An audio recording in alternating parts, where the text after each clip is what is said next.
Hi guys, చూడండి మా family మొత్తం ఎలా పడుకొని ఉన్నారో, ఎలా కూర్చొని ఉన్నారో చూస్తా ఉండండి.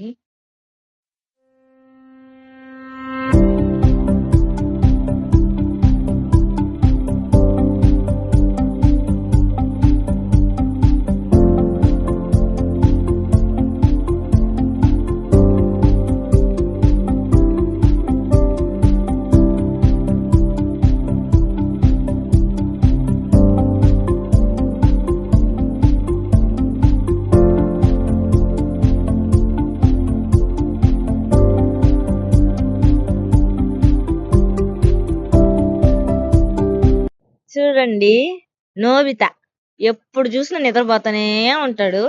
నోబితా వాళ్ళ అవ్వ ఇదిగోండి పడుకొని. ఇప్పుడు నోబితా వాళ్ళ చిన్నమ్మని చూపిస్తాను చూడండి. కుర్చీలో కూర్చొని ఉంటది వాళ్ళ చిన్నమ్మ, నోబితా వాళ్ళ చిన్నమ్మ. తర్వాత వచ్చి నోబితా వాళ్ళ చెల్లి హాయ్ చెప్తుంది చూడండి. నోబితా వాళ్ళ మమ్మీ చూసారా?